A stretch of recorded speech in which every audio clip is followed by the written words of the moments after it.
एक संत का सिर्फ एक सवाल और एक आदमी की पूरी जिंदगी बदल गई। अगर तुम भी खुद को कभी कमजोर या गरीब समझते हो तो ये कहानी तुम्हारे लिए है।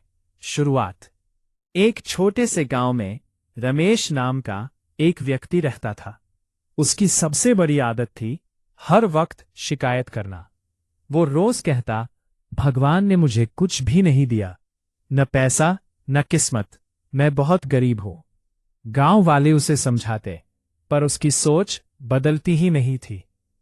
एक संघर्ष। रमेश काम तो करता था, लेकिन हर काम में उसे कमी ही नजर आती थी। अगर उसे 100 रुपए मिलते तो वो कहता, बस इतने ही।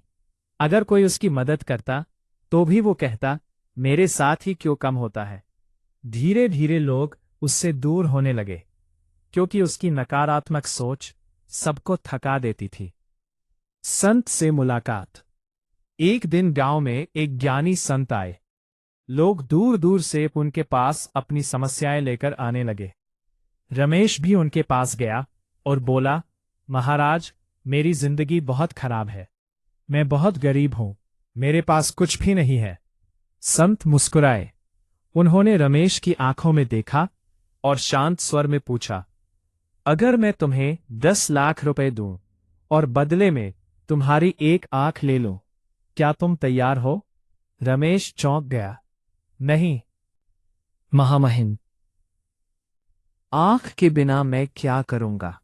संत ने फिर पूछा, ठीक है, 50 लाख दूं और तुम्हारे दोनों हाथ ले लूं। रमेश घबरा गया। नहीं, हाथों के बिना जिंदगी कैसे चलेगी? संत ने फिर कहा, अगर मैं तुम्हें 1 करोड़ दूं और तुम्हारे दोनों पैर ले लो। अब रमेश गुस्से में आ गया। आप ये कैसी बातें कर रहे हैं? मैं अपने शरीर का एक हिस्सा भी नहीं दे सकता।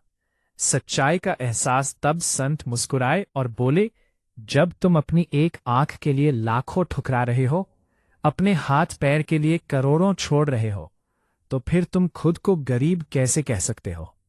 तुम्हारे पास वो चीजें हैं जिनकी कीमत दुनिया का कोई पैसा नहीं चुका सकता। रमेश कुछ देर के लिए शांत हो गया। उसकी आंखों में आंसू आ गए। उसे पहली बार महसूस हुआ वो गरीब नहीं था, बस वो अपने पास की दौलत को पहचान नहीं पाया था। बदलाव। उस दिन के बाद रमेश पूरी तरह बदल गया। अब वो शिकायत नहीं करता था, बल्कि हर सुबह भगवान का धन्यवाद करता था। वो मेहनत करता और जो मिलता उसमें खुश रहता। धीरे धीरे उसकी जिंदगी भी बदलने लगी और लोग भी उसे पसंद करने लगे। मॉरल सीख। जो हमारे पास है वही सबसे बड़ी दौलत है।